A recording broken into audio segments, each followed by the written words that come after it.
Bom dia, boa tarde e muito boa noite, Marina. Como estás? Espero que bem. Estou aqui para começar um podcast sobre o que eu aprendi nas aulas. De fundo, você está assistindo alguma gameplay para ser algo mais dinâmico e divertido. Esse podcast será dividido em capítulos, aula por aula. Espero que aproveite cada momento. Capítulo 1: Fenômenos psicológicos. O que eu posso estar falando sobre a nossa primeira aula? Incrível! Você falando sobre os fenômenos psicológicos, no caso cotidianos, senso comum e científicos, me deixou um tanto quanto motivado para aprender mais sobre, utilizando o fenômeno de jogar a caneta na mesa e de que a maioria está cursando psicologia pelo senso comum. Foi uma jogada ótima e simples para adentrar em nossas cabecinhas. Com tudo isso, separou muito bem o que é pseudociência e ciência, psicologia e psicologia cotidiana, até mesmo quão abrangente a psicologia pode ser e como vamos dominar o mundo. Capítulo 2: Expansão de domínio. A expansão de domínio da psicologia. Seguindo esse negócio de que a psicologia vai dominar o mundo, sempre demonstrasse o quão dominante a psicologia se tornou nos tempos atuais, mesmo sendo uma ciência nova, como é a profissão atualmente e como vai ser futuramente. Antes de continuarmos com os assuntos científicos e blá blá blá, gostaria de dar ênfase a algumas questões que tivemos nas aulas e que você teve o prazer de responder pra gente. Psicólogo precisa de tratamento? Acompanhamento psicológico? Devemos nos envolver na vida dos pacientes? Questões das quais eu mesmo tinha dúvida e foram respondidas com uma ótima frase sua. Psicólogos fazem terapia. Até mesmo deixou a fala de o psicólogo tem que ser a muralha mais poderosa do mundo. Sem sentido. No fim, todos nós temos algo para resolver internamente, e é ótimo ter outro alguém para auxiliar no que pode e de um jeito funcional. Agora, continuando os assuntos científicos e blá blá blá, o que seria ciência? Com uma resumida bem rápida, a ciência é um conjunto de conhecimento sobre fatos ou aspectos da realidade, com algum objeto de estudo. Geralmente, esse conhecimento é feito através do método de observação, mensuração e replicação. Podemos usar o exemplo lá no começo da caneta, jogar ela na mesa, observar o que acontece, mensurar e replicar várias e várias vezes. Capítulo 3: Os métodos de fazer ciência. No momento, entramos nas questões das epistemologias, que seriam uma forma de produzir conhecimento científico. Lá nos primórdios, só era ciência o que conseguia ser mensurado, observado e replicado, que é o que chamamos de epistemologia tradicional. Contudo, alguns físicos legais como Einstein quebraram esse paradigma. Agora, além do tradicional, temos o contemporâneo, falando que alguns fenômenos não podem ser mensurados, replicados e observados. A professora também usou o exemplo da tribo e da rede, que para conseguir pescar os peixes do rio é necessário uma rede de um material específico, ser costurado de um jeito específico e jogado de um jeito específico. Mesmo sendo funcional, olhando apenas para o rio e para a rede, esqueceram que poderiam ter coisas muito além, como nas nuvens e na terra. Entrando agora em associalismo, funcionalismo e estruturalismo, a professora usou o exemplo da cadeira.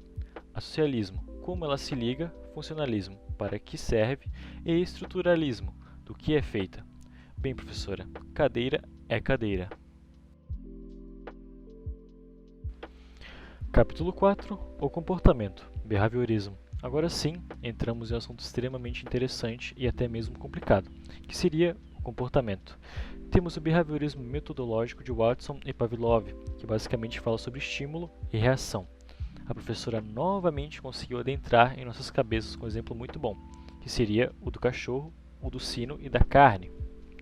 Basicamente sobre condicionamento, estímulo e resposta. No caso do nosso doguinho, temos uma resposta fisiológica ao mostrarmos um pedaço de carne para ele, que seria um estímulo à salivação. Também podemos incluir o pareamento de estímulos. Se tocarmos um sino cada vez que mostraremos e daremos um pedaço de carne para o doguinho, que podemos chamá-lo de max, com diversas repetições, apenas com o tocar dos sinos, sem mostrar a carne, será o suficiente para o max salivar. No caso, pareou os estímulos referentes à mostra da carne. E também temos o radical, de Skinner, se referindo ao estímulo, reação e consequência, sendo ela reforçadora ou punitiva. Na aula tivemos o exemplo da criança chorando no mercado. Nesse caso, o estímulo seria o ambiente, o mercado. A resposta seria o choro e a consequência poderá ser a surra que a criança mimada irá levar da mãe. O que torna a consequência punitiva ou reforçadora?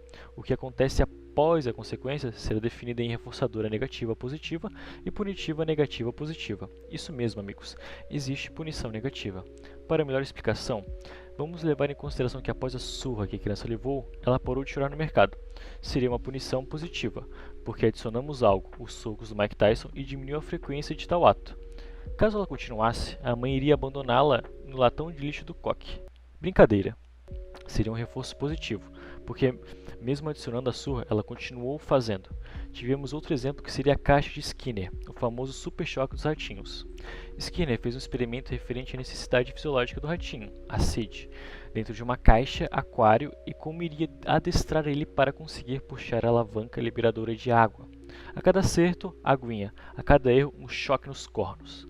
Até o ratinho saber exatamente como conseguir água do sociopata que era o Skinner. Com isso, podemos levar diversas coisas em consideração para o comportamento humano e o que seria útil ou não para a melhoria comportamental do indivíduo. Capítulo 5. A última aula. Bem, a última foi um belo resumão para auxiliar no portfólio. Diversas explicações úteis com foco no behaviorismo, que é o mais interessante e como ele se encaixa na epistemologia tradicional, já que pode ser observada, mensurada e replicada. Quando você falou sobre pescar os peixes no lago apenas com a rede, deixando de lado o que pode ser pescado no céu, no caso pescado bem entre aspas, e até mesmo na terra, imagino que o ser humano seja isso, que para pescarmos precisamos procurar em diversos lugares, com diversos métodos para que assim possamos aumentar nosso conhecimento sobre esse ser tão maluco que somos. Desde já, agradeço por todo o conhecimento nas aulas, principalmente pelas piadas que fazem a gente dar uma relaxada.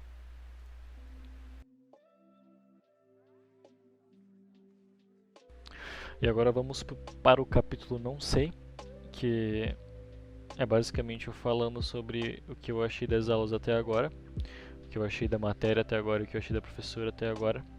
Bem, como a senhorita tinha feito o exemplo de que a maioria de nós ingressou na faculdade de psicologia apenas pelo senso comum, sem realmente saber como é ser um psicólogo ou até mesmo as áreas que atuam um psicólogo, no caso sendo muito abrangente. E nessas aulas, nessas 5 aulas que tivemos, preparou muito bem o solo. Creio que deixou muita gente mais reconfortada, porque realmente é uma coisa que não nos limita a algumas áreas. Cursar psicologia literalmente te deixa com um leque muito variável, de animais até empresas.